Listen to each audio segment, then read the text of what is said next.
You are now listening to the Highlight Reel Builder for Authors, the Going North podcast.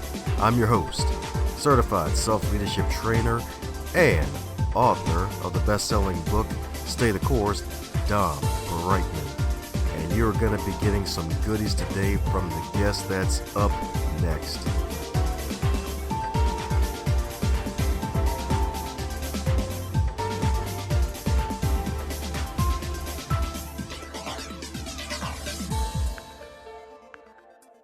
And today on the Highlight Reel Builder for Authors, known as the GMP, the Great, Glorious, and Glamorous, aka the Going North podcast. The podcast you love to love, and the podcast that people act like doesn't exist, even though they know it's a freaking good show. Because today's guest in particular, my goodness. First at bat, y'all. First at bat. Baseball bat and R&B bat from the wonderful M2M series, Mayhem to Miracle series, y'all. That's right, that fabulous book right there, y'all, with this wonderful author right here who is an Usui Reiki Master Practitioner. That's right, folks. Master Practitioner. So she's got her black belt and looking good in black, might I add. A Holy Fire Reiki Master. Okay, I need to ask her about that later. A founding member of Book Club-Pittsburgh and has been featured on the cover of the 2021 Women's Yellow Page of Greater Pittsburgh. And she even has two poems that were published in Women's Independent Press. So the Whip, y'all. That's right. So it was published in the Cool Whip without the H. So let's give it up for the one, the only, LW herself, Miss Lovely and Wonderful Lori Walker. How you doing today, Lori? Oh, I'm doing great, Dom. It's just wonderful to be talking to you this morning. Oh, yeah, that's right. It's great to talk with you, too, indeed. That's right. Out of curiosity, are you a Steelers fan? Of course, there is no other football team. Okay, all right, this I'm going to interview's get in over. trouble for that. This interview's over. I'm a Ravens fan. How dare you like Oh, the Pittsburgh no. Steelers? Even though you're from Pittsburgh, how dare you like them? How dare you in their terrible Oh, towels? my goodness. Yeah.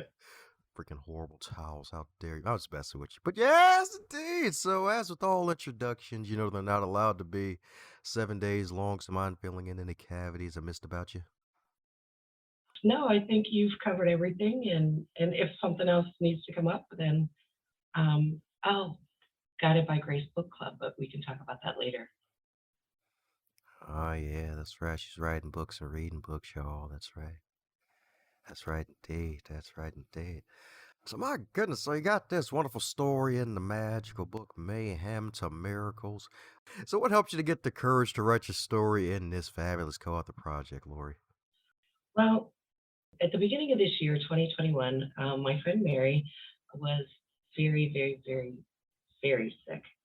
And I usually don't tell anybody about our story because what I went through is pretty traumatic. But I thought, she's going to die and nobody's going to know why she was so important to me or why she was so special or what she did for me. So I wrote it just to help me heal, to deal and cope with the grief and the loss, and as a tribute to her. So I wasn't even going to publish it. I didn't even know if it was any good. But that was what inspired me, and she loved the story, and that's how it all started. Ah, there you go. That's what I'm talking about, indeed.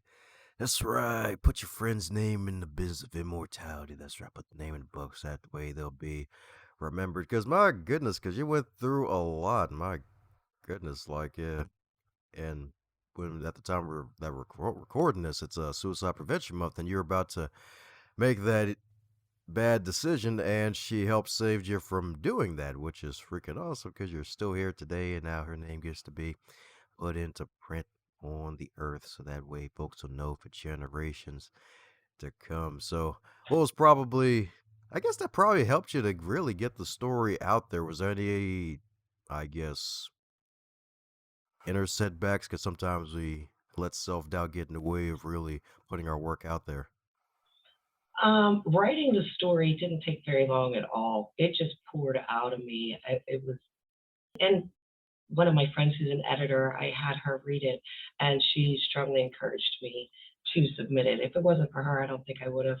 I think I would have just kept it for myself and maybe shared it with, just a few of my family and friends. Ah, all right. That's what I'm talking about, indeed. So the poetry that was published, was that before the book? Did you always know that you were a poet? Or were you one of those poets that you didn't even know it? Yeah, well, no, I always knew I was a poet. When I was a teenager, that's when I first started writing, and it was things that were really deep and personal to me. Is how I started. I just needed to express myself. So the I Want to Know poem is a good poem. It's about love. It's about starting over. The Tomorrow poem was about the divorce and and the feelings and overcoming all of that, all the pain. And my poems usually start out a little sad, a little depressed, but at the end, it's always light. It always lifts you up. Yeah, that's right. Lifting you up by both arms if they have to. That's right. That's right. It's like, yep, let's get this baby out the darn crib. That's right.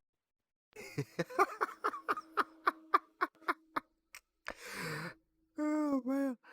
That's what I'm talking about. Hey, so is there going to be more poetry and more writing in the future from you? I don't I don't know what's gonna happen. I don't plan on it, but that doesn't mean that it's not in there waiting to come out. So yeah, I don't think I'll be doing any more writing, like I said, but I could if something else came up. I sure would consider it. So no solo Lori project talking about the penguins. Every time you say about the Penguins, I'm thinking the Pittsburgh Penguins. All right. So this interview is really over now. Okay, Well, yeah. Most of the people who will be listening to this are from Pittsburgh, so they'll appreciate it. Yeah, well, that's what I'm talking about, indeed. That's what I'm talking about, indeed. So, my goodness, so back in those days when Mary saved you from despair, you were a store manager, and I guess years later decided to become a Reiki master. My goodness, what is a holy fire Reiki master? Like, I didn't even know there was a difference. Yeah, there's different types of Reiki. The first one is called Usui Reiki.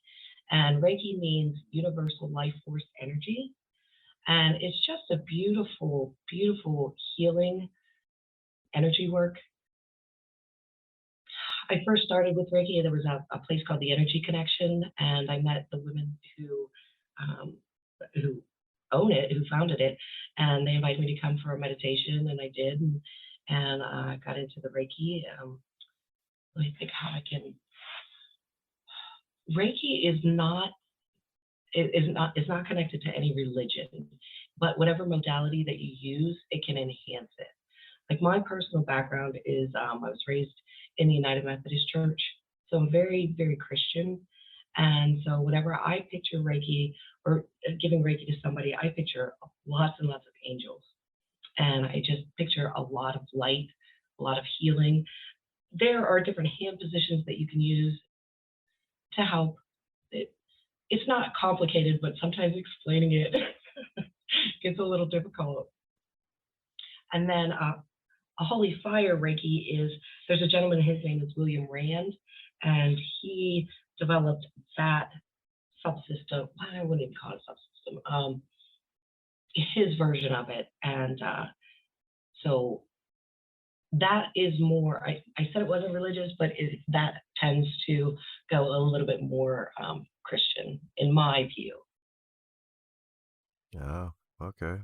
All right. So what makes it more Christian? Because a lot of folks in the Christian community be like, Reiki, the heck is that? That don't sound biblical. Ah, that's true. That's true. But there is a website called Christianity and Reiki. There are nuns who do Reiki, and in its purest form, it's like basically laying hands on somebody. So I think that's a better way to explain it. And Reiki is Japanese, so it's a Japanese healing technique. So laying hands, that's right. So if your kids act up, I'm just saying, give them some of that. Let me stop. Yeah, just throw some Reiki at them. Just a lot of positive thoughts and sending energy uh, to a person. To me, when I do it, it's just praying. There we go. There we go. That's what I'm talking about. So, grew up Methodist, found Reiki, became a Reiki master in two different types of the Reiki. So, basically, like a black belt in all this magical Reiki stuff. So, since you grew up Christian, do you still consider yourself Christian, or have you gone through a different path now? This is a really good question. I will always be Christian in my faith and my beliefs. But what I've come to realize is there are other things out there, and I like to read about everything, and then I kind of pick and choose what works for me and what doesn't. It's almost like a buffet where I go, okay, I really like that. That resonates with me, or well, that's a little too much. I don't think that that that really does it. So it's more to me about theology, learning as much as I can, and reading about different religions and listening to different people's beliefs because I think it opens you up to just healing for other people and knowledge. There you go. There you go. That's right. Opens you up like a magical book. That's right. It opens you up indeed. That's right indeed. So, with all these religions you're studying, what's the most recent one you picked up out of curiosity? I don't um I don't know if I really study or if I've picked anything recently, but I've read books on Buddhism and Shintoism and the Tao and even the Four Agreements, Toltec.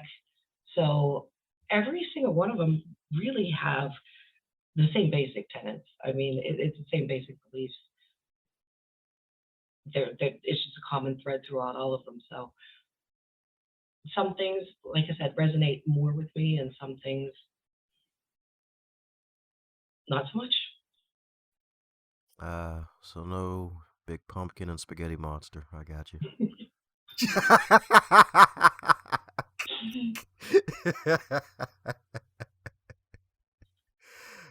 Oh my goodness. Well, the beautiful thing about this is that you seem to be a lady of many interests and many talents indeed. So what's next for you? Guided by Grace Virtual Book Club. Am I allowed to talk about that? Of course you are. You are the focus of this hour. Oh my goodness. Okay. So it's really, really neat how everything was working together, how everything was happening.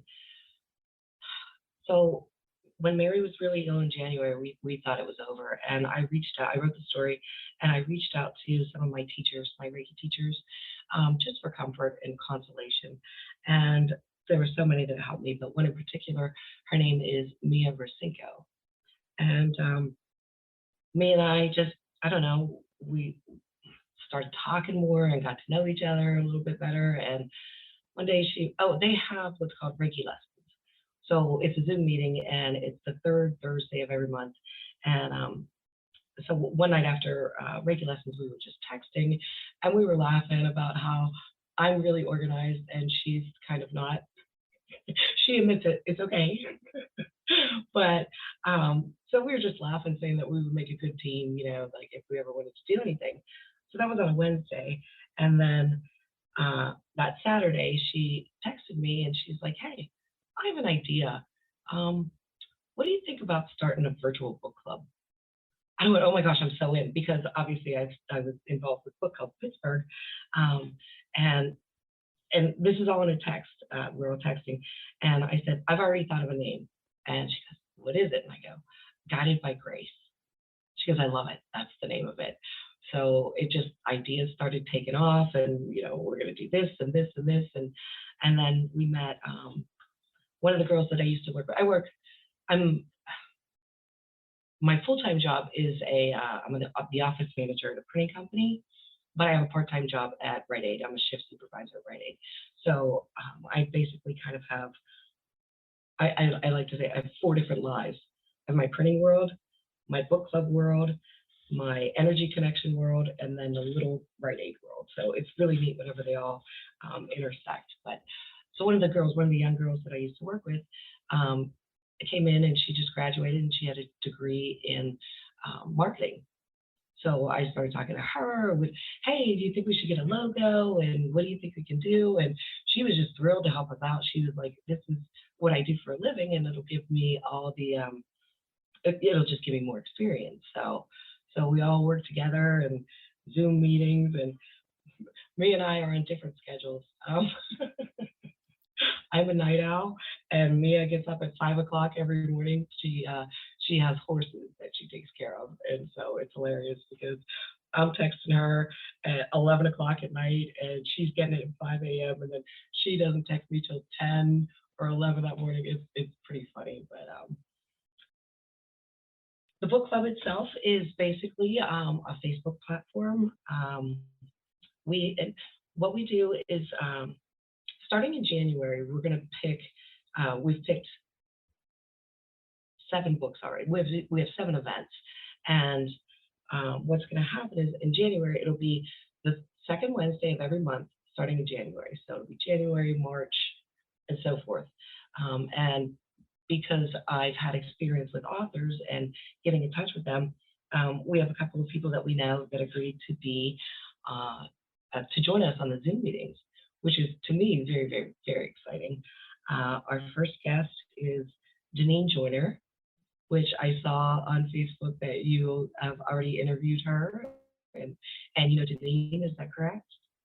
Oh yeah, that's right. She's chocolate. I like the name. She's good people.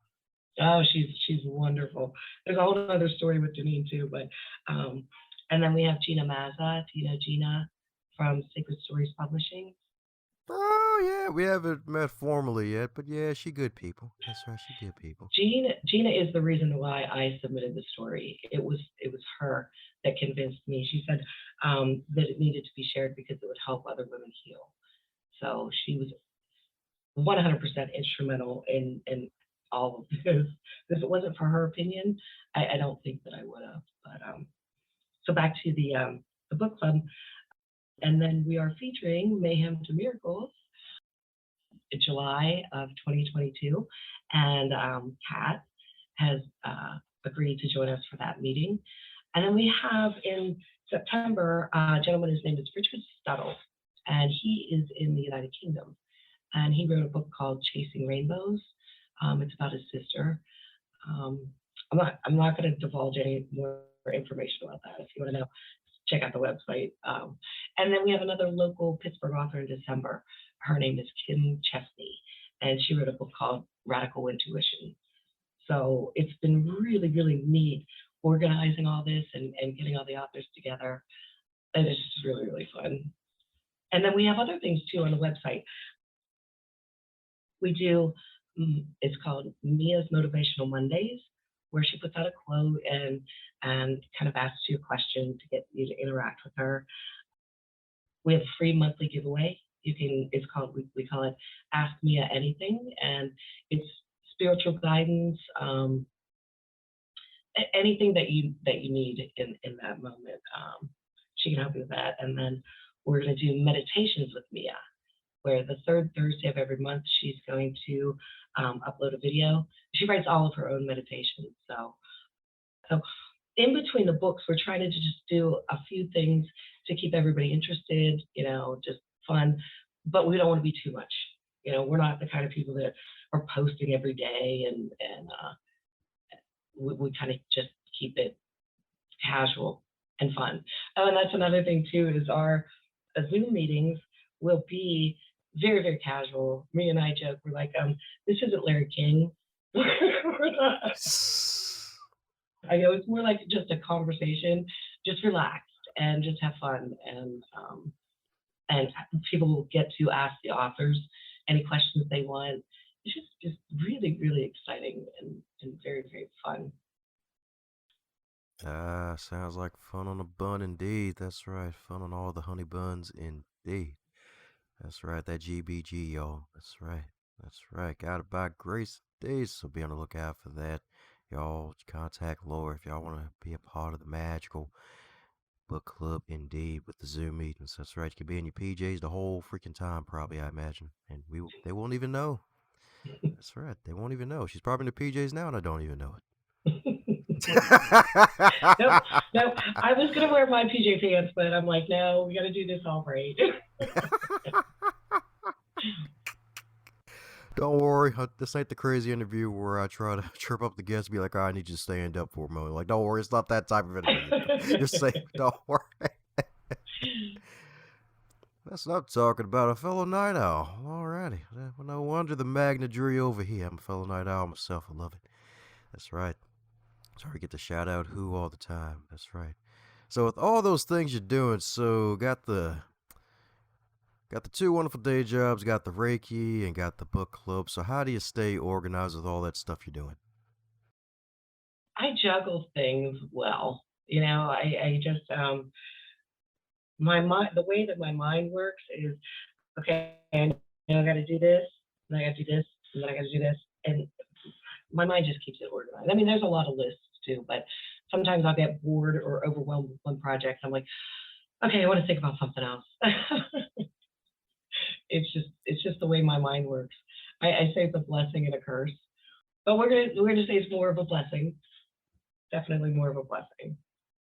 Ah, all right. That's what I'm talking about. Blessing indeed. Blessing indeed. That's right indeed. Sweet. So since this is the first of many interviews that come for you, is there a question that you wish you received more often when you're on the hot seat, metaphorically speaking?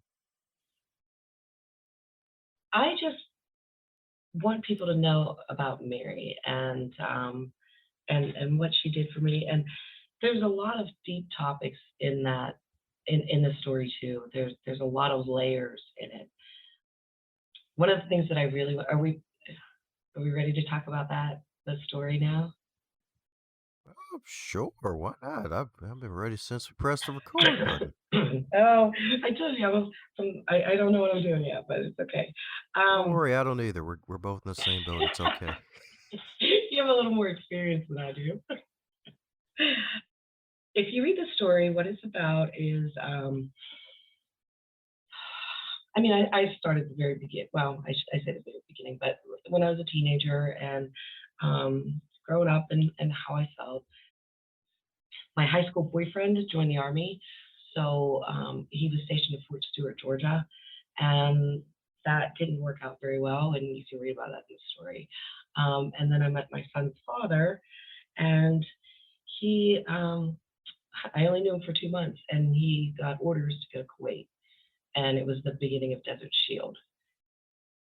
He was only 18 when he left, didn't really know him, and his unit wasn't supposed to see combat, but it did, and he saw some very, very horrible things.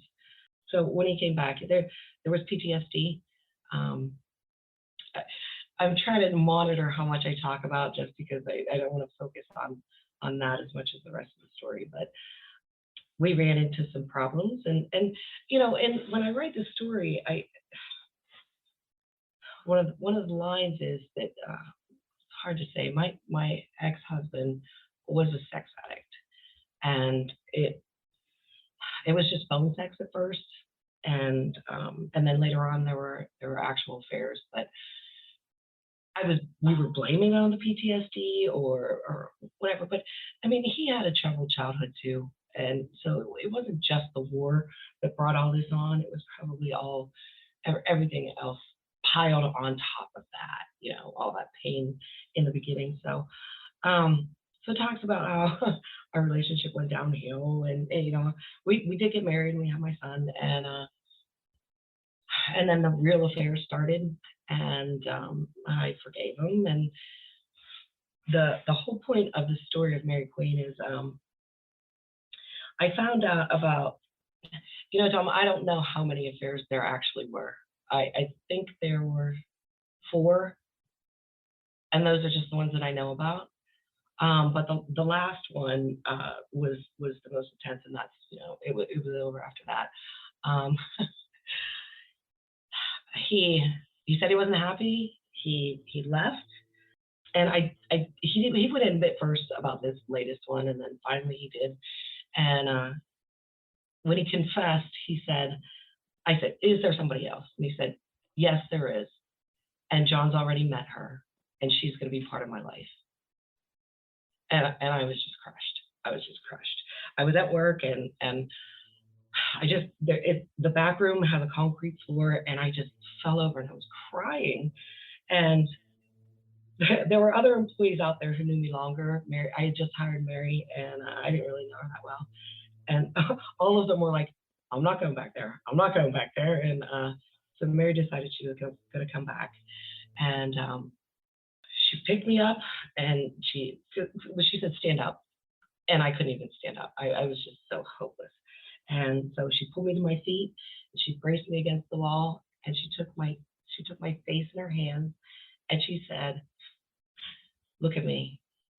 You're going to be stronger and more beautiful than you can ever imagine. Do you understand me? And I'm crying, and I go, why? I go, why would you even help me? You don't even know me. And she said, because I've been here. I've been there. So she had been the victim of domestic violence and abuse and infidelity. There's more about her story, her background in Mayhem to Miracles. So that was a special day, and I wanted that moment to be captured in infamy, like for her family to know, for my family to know, for other people to know. And then later in the story, it talks about I went through a day where I didn't think I wanted to live anymore. And she the second she saw me, she knew I was in bad shape. And she called all my mom and my sisters and my brother and my pastor, and they all called to check on me. And my oldest sister is the one who finally got through.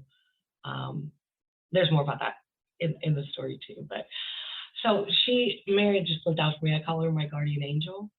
And this is the part that I love to say is that I wish I could quote it from the book. I'll try. I said, if somebody would have told me growing up that my guardian angel would be a beautiful Black woman, I wouldn't have believed it. But love doesn't see color. It only sees more love. That's another layer, a facet of our beautiful story, and how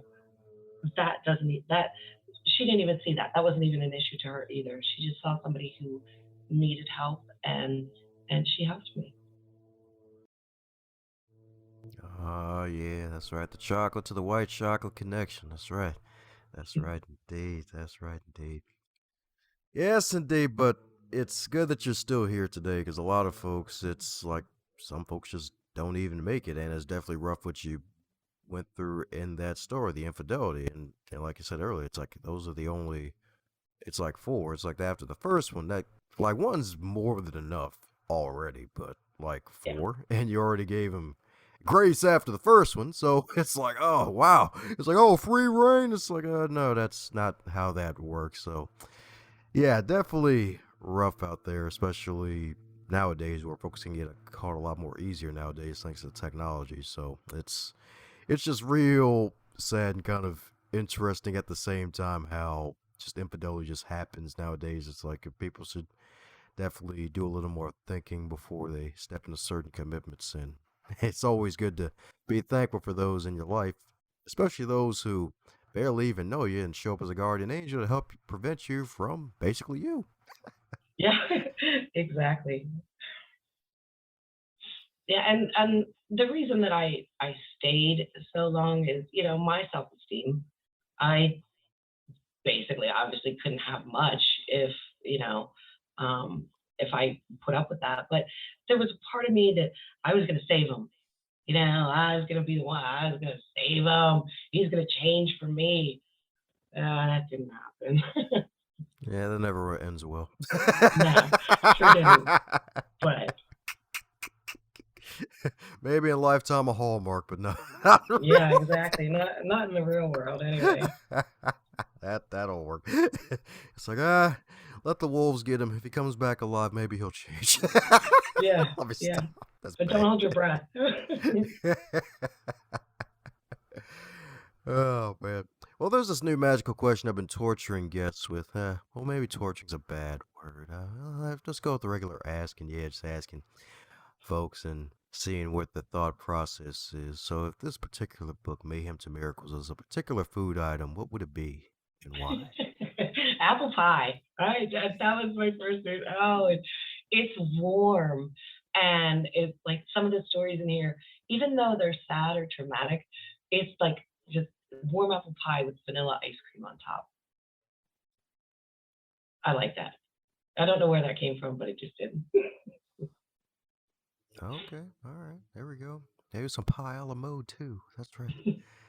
That's what I'm talking about. Apple pie with ice cream. So you heard that right, folks. Mayhem to Miracles. If you want something that's like apple pie with some vanilla ice cream, this is your book, y'all. I'm telling you.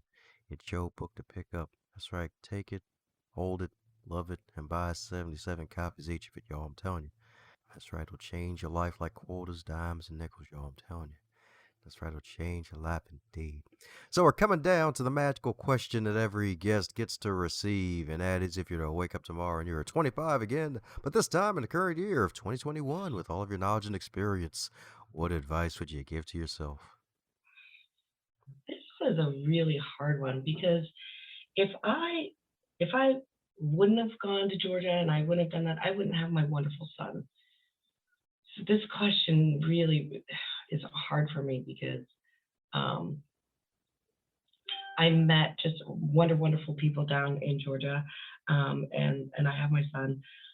But if I was 25, I'd have been like, get out now, get out now. You're gonna save yourself 5 years of pain and torture. And but the other part is, it's gonna get better. You know, it sounds cliche, but there are things that you just work through, and it's part of your story, and it's part of your journey, and it makes you stronger. So Ah, there you go. That's right. That's right. Day makes you stronger indeed. That's right. Maybe strong enough to move an elephant, maybe.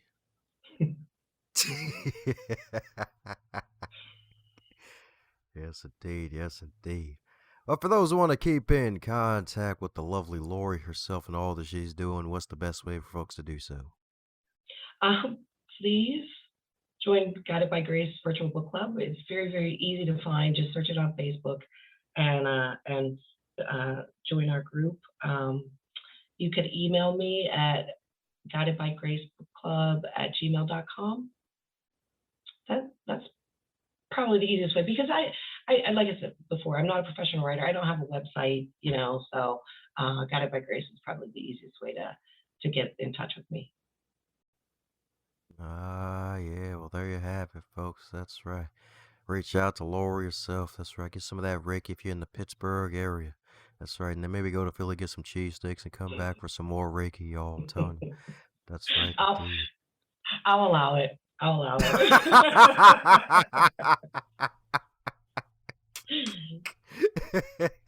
That's right, because them hands guided by grace, y'all. I'm telling you. That's right. It's like saying grace over food. I'm telling you. Let me stop. Yeah, I couldn't resist. The corn was there. I had to go for it. So, any parting words before we close up shop, Lori? Yes. I was thinking about this when I listened to your other podcast, and one thing that I've been saying a lot lately to people is, don't let comparison steal your joy. Everybody's in a different place. Everybody has a different level of success. These, magic lives on Facebook where everything looks so wonderful. You have all the money in the world, but if you're not happy, then what good is it? So just heal yourself and know that you're exactly where you're supposed to be. Thanks a bunch for listening to this podcast episode. Hope you really enjoyed it. Be sure to subscribe to this show if you haven't already, because more greatness is coming your way. And if you're so inclined, be sure to share with at least 3 other people in your network, so that way more folks can catch the fire that is on the Going North podcast. Keep winning at life and advance others to advance yourself.